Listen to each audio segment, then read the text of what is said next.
over there. That's a good cat. There you go. Yes. All right, we're all just getting settled in. Got a nice little fire going. Have some delicious coffee. So that wood stove is our only source of heat right now. We're trying a little experiment. We're going to try to see how long we can go with only using the wood stove as the heat in the house. We have an HVAC unit in the kitchen, and we have one upstairs. There's nothing in this cabin room. So this is our first year with the stove, and we're just going to see how efficient it can be. Yeah, it's small, so it doesn't burn overnight. So we just have to rely on like the heat staying in the house. But upstairs was really great. Last night it got down to 28 last night? Yeah, so 28 degrees last night. Upstairs was totally fine. The main room here was still like a little warm when we came downstairs. And then the back room, the kitchen was still fine. A little bit more brisk because there isn't a window in one of the window openings. Like there's cardboard, but with painter's tape. There's not insulated window in there. So I think that it might be fine. But we haven't used the electrical heat at all. So that's really, really good. So although heat is like not the most expensive thing, AC is the most expensive when we use those machines. But it'll be nice to see how far we can get in the winter by just using the wood stove, by just lighting it in the morning and then letting it kind of peter out during the day and then lighting again in the evening. It's cool how, when I came down this morning to start making coffee, get us going, it was still warm. The stones were still warm. Yeah. It's like a little pocket of heat right next to the stove. It was still there. It was nice. So yeah. I think the stove, we're keeping it at like around like 500, 600 degrees. Somewhere in there. Know that. Yeah. And so that it's heating the rocks. It's just encased in our chimney. It's just heating the rocks. And those rocks, I think, really retain a lot of heat. It's nice. Yeah, so this might work out. And at nighttime, when it's really warm, it has the effect of heating the floor. So we don't have any insulation in between the ceiling. The ceiling of this is the floor of that. And it heats the floor. It's awesome. Yeah, nice. So it was really, I think, warm upstairs last night, and it was still warm this morning, so it wasn't bad at all. So that was 28 degrees. Let's see how cold we get this year. Hopefully we'll get some snow. No snow last year. That was so sad. That was so sad. Not even a little bit. So today I figured we'd tell a little story. I figured we'd start right at the beginning and tell you about how we decided to do this project. What's the origin story of the cabin? Like, how did we decide to do this? What were we thinking? And I'll take you all the way back to 2015. We were talking about, that's when we first started talking about leaving the city. What do we want to do? Well, I had been just fascinated with pastured animal products, like pastured poultry. Cows were an interest. Ducks. An interest. He was obsessed with cows. I'm reading books about it. Really wanted a cow. Yeah. I've read all of Joel Salatin's books. Like it was a big interest. And so we decided we wanted to do something, and we were thinking about like, well, what do we want to do like for money? Do we want to like make cheese? Do we want to be a market farm? What do we want to be? And we still weren't really sure, but we started looking. We owned a house in Old Town Alexandria. We put that up for sale and sold it, and that sold in 2016. Yep. Yeah, we moved out of that in May 2016. Lived in a friend's garage for a month. And then we found an apartment. Oh yeah, we did live in a friend's garage. Okay, yeah. But I mean, it's Northern. It was a nice garage. Yeah, it's Northern Virginia. It was. So it was technically a pool house. It was very well done. Actually, I mean, of all the places that we lived after that, I mean, I think the pool house is bigger than this house, where we camped out for a month. Haha, I totally forgot about that. It was really nice. I was like, why am I staying here? And then we went into a tiny apartment. It was like 265 square feet, something like that. And that's where we really started to kind of plan what we were doing. And so I started looking at houses, right? You were looking at land. I was looking at land, right. Yeah. So, and to be like very clear about like the house that we sold in Alexandria, that house was only 500 square feet. So I've always been interested in living like really, really small and like being a minimalist. Gabe's apartment when we first met was like way bigger. I think even more than twice the size. And so he like downsized into 500 square feet. So like moving into 260 square feet to save money was not really like a hardship for us. It wasn't like we went from like 2,500 square feet down to 206. Yeah, that's true. Mm-hmm. And then Gabe started looking at land. I don't want to look at anything. I was like, let's just take a year, save our money, be responsible. And Gabe was like, look what I found. Yeah. Look what I found. Well, look at this place. And so I had a in my mind I had like a 3-hour drive radius around where we were. And I know she preferred Virginia. We did go to look at some place in Maryland, in Western Maryland. Yeah. But Gabe is from Maryland. I'm from Virginia. If you guys are not familiar with this, there's a river that separates us. You don't cross the river. Yeah, we don't cross that. So this is a big deal. Yeah, up to this point, Virginia to me was known as the place I always got lost driving.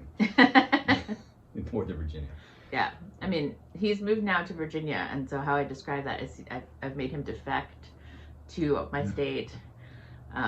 So yeah, it's a big deal to decide to like live in Virginia versus live in Maryland. Mm-hmm. And I just don't think Maryland is as nice.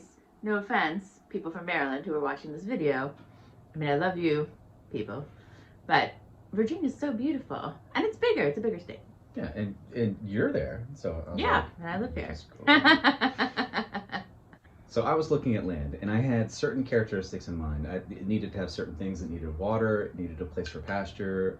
Some wooded area would be great. A few other things. I don't even remember all the parameters I had set. But he wanted like 10 acres. Oh yeah. But he didn't know how big an acre was.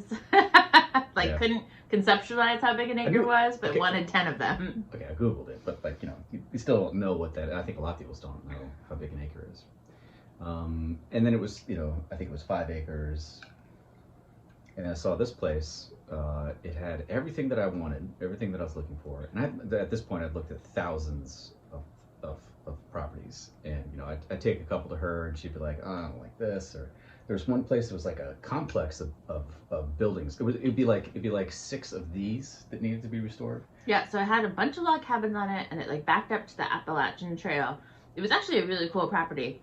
And this is so funny that our friends who like lived down the road from us, like right down here, they looked at that property too, like before we even knew them. So it was just a really cool property. But you always have to look at the county documents and like the access points. And it was like family land that had been divided up really strangely. So the people that lived at the front of the road could really cut off your access to accessing your property.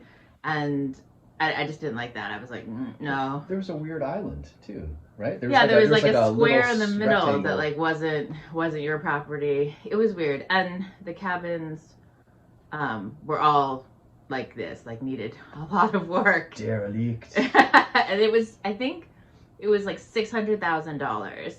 $650. Yeah, and I was like, no. Nope. I was like, you need to start out with like over $1 million, like at least to make sure that you have enough money to like keep the property going and like to make it the way that you want it to. And I just was like, no. But it did put the Appalachian Trail on my map as being like, oh, well, we could be close to the Appalachian Trail. That'd be nice. Yeah. I've always wanted to go hiking. Like that was like my stress relief. Just on the weekends, I go to like Sky Meadow State Park, or I go to what was that little hill in Maryland? Sugarloaf Mountain. I just try to find anywhere that was woods away from people, and just try to immerse myself in the forest. And so that was a big draw. And so I came across this place, and it had all of the stuff. It was the only place that had all of my requirements for land. I was like, oh, okay, so it's got 2 creeks. It's got that pasture area that we could use. It was perfect. And the house that sat on it was not expensive, and it really needed a lot of work. And so I sent it to her, and she was like, it's perfect. I'm a glutton for punishment, obviously. And we looked at the pictures. So the pictures will show you the house was covered in gray siding, so you couldn't tell it was a log cabin from the outside. I mean, we've had old timers come stop by and tell us like, oh my God, we had no idea.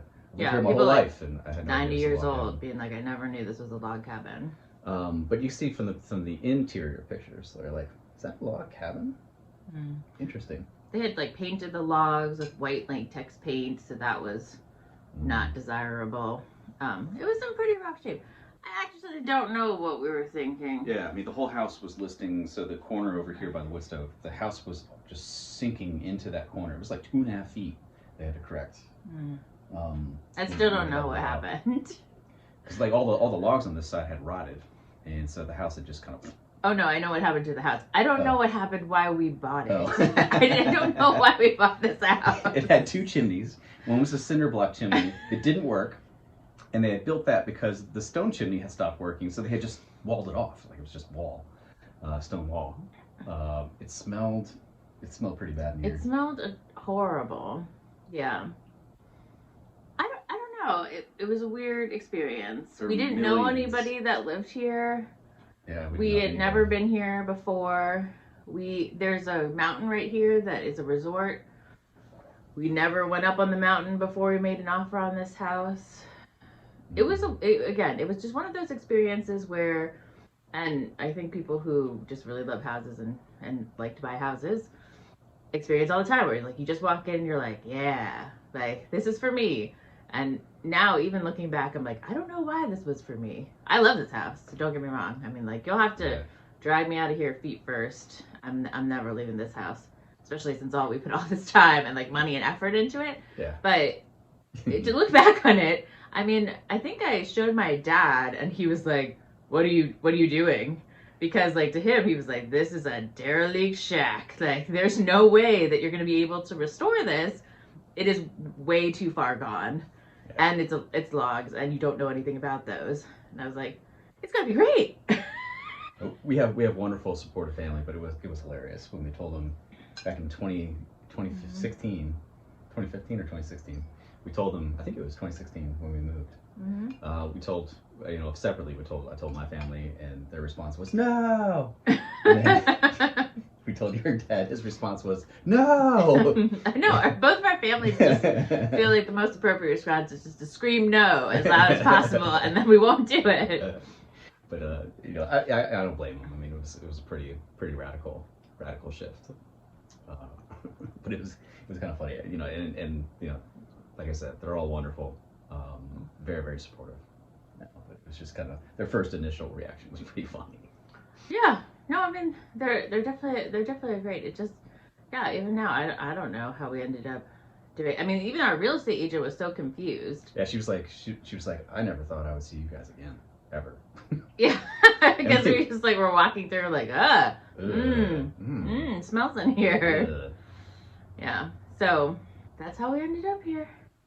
Yep. So 2 or 3 months after we bought it, we got an Airbnb in the area and we went to go check it out. We went to go look at our house. There was snow on the ground, and there's a little road out here.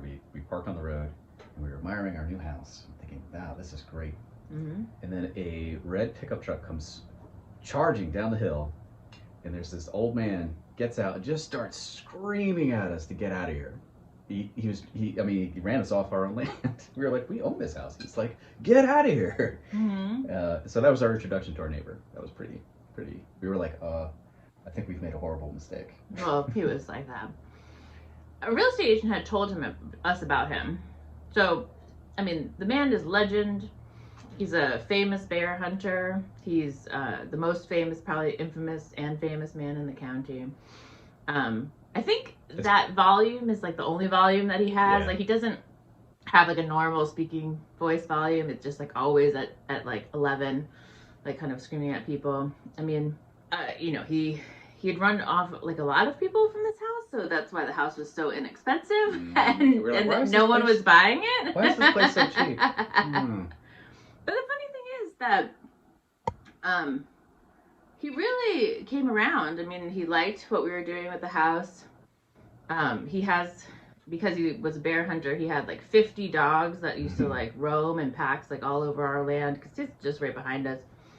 But that keeps like all the bear and the deer away. Like, we see a difference now because unfortunately he's not well. Yeah, he's not well. I mean, he's quite an old man, so I think he's he's sick. So he's in home hospice. Right? Yeah. So So the dogs there's only like 2 dogs, I think, and they don't let them roam free. So like now we see like a lot more deer and stuff. But there was a lot of benefit. I mean, people are so scared of him. Like delivery people wouldn't come up this road. So like you don't get trespassers or anybody because people are like, no, no, no, I'm not going over there. Oh, it's hilarious. Like a couple people, like the gentleman who helped us with our well. He grew up. He's best friends with our neighbor. He's like, oh, I want to get him. So, this happened a couple times. A couple people did the same thing. They just park their truck right in the road and wait for him to come charging out. And he'd be like, oh, it's you. Pretty funny. Yeah, so in the end, I mean, what could have been like a terrible story? Because I know there are a lot of stories. I think that poor man, My Self-Reliance, he's also, Sean James, I think his name is. He's also on YouTube. Amazing, built a log cabin by hand in a lot of log structures in Canada. I think he's actually been run off his land. Like there's too many people encroaching. Like somebody's building a road, and he doesn't have the privacy anymore, and so he has to move.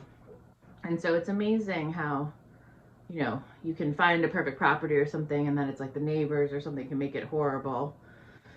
But our neighbor was already not great and then became great. Yeah. And, our experience here only got better and better, like, over time. But really, like, his reputation allowed us to, like, have a property that we were only coming to in the weekends, and we knew that nobody was going to bother this property because, like, nobody was going to come up the road because they didn't want to have to deal with the neighbor. So actually, for us, it was great. It worked out perfectly. It was just, that first experience as he, like, came out the road and was like, this is all my land. Which I was like, I don't think so. Yeah. So, as unlikely as it may be, here we are. Very unlikely. Yeah. Oh, one more thing about like what we didn't know when we bought this place.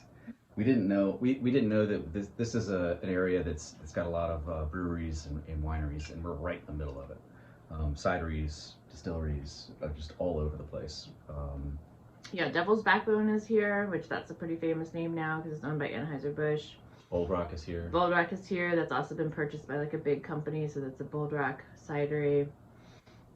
There's also Blue Mountain Brewery that's here. Mm-hmm. But there's a bunch of other like, cideries, distilleries, wineries. There's tons of stuff. Yeah. So that's kind of cool.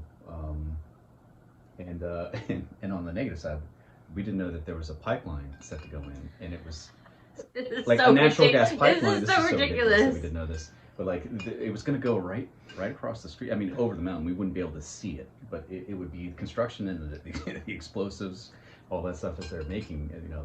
The terrain for the pipeline would have been right across the street from us. And it was going to cut right across that mountain resort that we're right next to.